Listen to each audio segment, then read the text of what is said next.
وہ باہر ہوتے ہیں، ان کی زوجہ یہاں ہوتی ہیں پاکستان میں غالباً، تو یہ دونوں فون پر باتیں کر رہے تھے، تو ایسی بات چلی کسی شخص کے بارے میں، تو ان کی زوجہ نے کہا کہ اللہ تعالیٰ اسے عورت بنانا چاہتا تھا لیکن وہ مرد بن گیا، تو یہ کلمہ کفر ہے کہ نہیں، اور ہمیں کیا تجدید ایمان تجدید نکاح کرنا ہوگا، اور کرنا ہوگا تو طریقہ کیا ہے، میں باہر ہوں بیوی یہاں ہے۔ تو بالکل دیکھیں یہ کلمہ کفر ہے، کیونکہ اللہ تعالیٰ تو بنانا چاہتا تھا عورت، اس کا مطلب ہے کہ اللہ کی مشیت، اللہ کے ارادے کے باوجود وہ مرد بن گیا،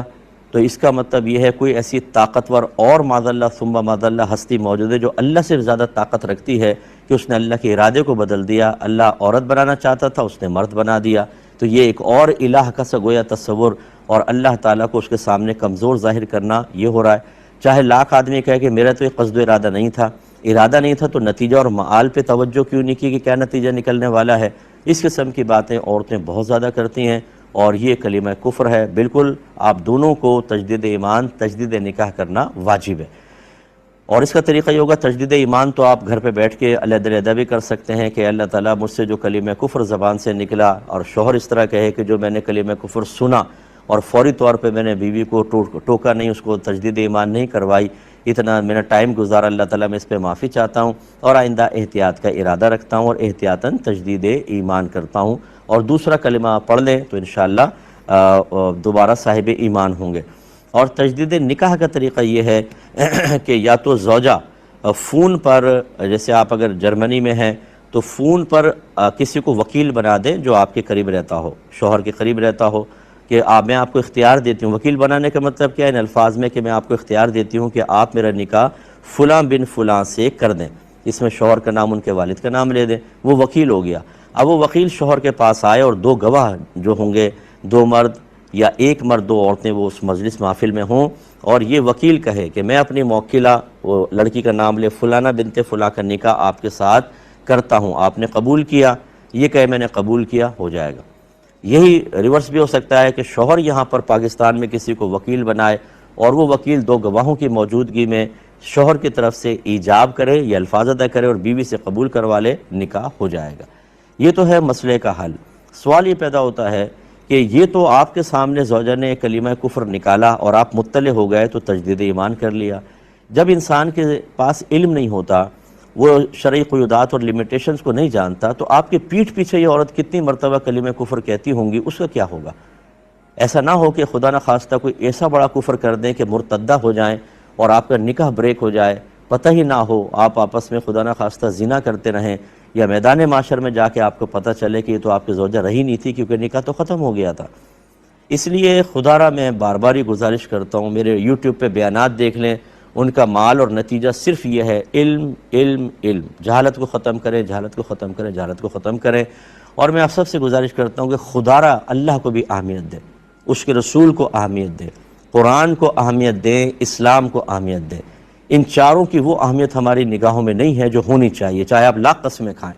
وجہ اس کی یہ ہے کہ ماں باپ کچھ کہیں، بیوی بچے کہیں تو ان کے لیے تو جانیں قربان ہوتی ہیں، اللہ اس کے رسول کہیں تو ہم کوئی پرواہ نہیں کرتے۔ اللہ تعالیٰ نے فرمایا فَاسْأَلُوا أَهْلَ الذِّكْرِ إِن كُنتُمْ لَا تَعْلَمُونَ، اگر تم نہیں جانتے اہل علم سے پوچھو۔ اطیعوا اللہ وَاطیعوا الرسول وَأُولِي الْأَمْرِ مِنْكُمْ، اللہ کا حکم مانو، اس کے رسول کا حکم مانو، اور ان کا جو تمہیں حکم والے ہیں، یعنی مفتیان کرام، علماء کرام جو تمہیں دین سکھاتے ہیں، تربیت کرتے ہیں۔ اور نبی کریم نے ارشاد فرمایا کہ طلب العلم فریضۃ علی کل مسلم، علم کا حاصل کرنا ہر عاقل بالغ مسلمان مرد و عورت پر لازم ہے۔ لیکن ہم بالکل نہیں سنتے، نہ ہم قرآن پڑھتے ہیں، نہ ہم اسلام کو سیکھنے کے لیے تیار ہیں، تو پھر کس لیے آئے تھے ہم دنیا کے اندر؟ ذرا سوچئے نا۔ پھر ہم میں اور عام مخلوق میں، جس کو ہم ارذل مخلوق کہتے ہیں، جس کو ہم جانوروں سے تعبیر کرتے ہیں، ان کے مقاصد زندگی میں کوئی بڑا فرق نہیں ہے۔ وہ بھی پیدا ہوتے ہیں، توالد و تناسل ہوتا ہے، بچے پیدا ہوئے، کھایا پیا، سائے میں بیٹھ گئے، دھوپ سے بچے، بارش سے بچے، مر گئے۔ ایسی پھر ہمارے ساتھ انسان اس لیے پیدا نہیں ہوا، یہ اشرف المخلوقات ہے، اس کی دنیا میں آمد کا مقصد بھی اعلیٰ ہے۔ خلاصہ کلام یہ ہے کہ شوہر حضرات کی ذمہ داری ہوتی ہے کہ اپنی ازواج کو فرض علوم سکھائیں، خود سکھائیں، نہیں آتا تو ایسا اسٹیج فراہم کریں، ایسے لوگوں سے رابطہ کروائیں کہ وہ ہمارے گھر والے فرض علوم سیکھیں۔ جب ہماری بہنیں عقیدہ سیکھیں گی، کلمات کفر کا علم حاصل ہوگا، کن صورتوں میں آدمی مرتد ہو جاتا ہے، کن صورتوں میں حکم کفر ہوتا ہے لیکن آدمی حقیقتاً کافر نہیں ہوتا، لیکن احتیاطاً تجدید ایمان، تجدید نکاح کرنا ہوتا ہے۔ اس کے علاوہ جو عقائد ہم سیکھیں گے، ذات باری تعالیٰ سے متعلق عقائد، آسمانی کتابیں، نبوت، رسالت، جن، فرشتے، جنت، دوزخ، تقدیر، آخرت، اور پھر اس کے علاوہ عقائد اہل سنت جو ضروری ضروریات اہل سنت میں سے ہیں ان کا علم سیکھنا، پھر احکام شرعیہ عملیہ، پھر صغیرہ کبیرہ ظاہری باطنی گناہوں کی معرفت، یہ شوہر کی ذمہ داری ہے۔ اور اگر آپ نہیں کریں گے، یاد رکھیے نبی کریم نے واضح فرمایا کلکم راعین وکلکم مسئول عن رعیتہ، تم میں سے ہر شخص نگہبان ہے، تم میں سے ہر شخص سے اس کے گھر والوں ماتحت کے بارے میں کویسچن کیا جائے گا، وہاں پوچھا جائے گا کہ آپ نے زوجہ کو ایسا رکھا کیوں کہ اس کو نہیں پتہ تھا اور اس کے زبان سے ایسے الفاظ نکلے۔ ہاں یہ بھی ہو سکتا ہے کہ آپ صاحب علم ہو جائیں، پھر بھی خدا نخواستہ بے اختیار کبھی نکل جاتا ہے زبان سے، لیکن کم از کم آپ نے فرض تو سیکھا ہوا تھا نا، پھر زبان سے نکلا تو اس پہ گرفت ہوگی، علم نہ سیکھنے کا ووال نہیں ہوگا۔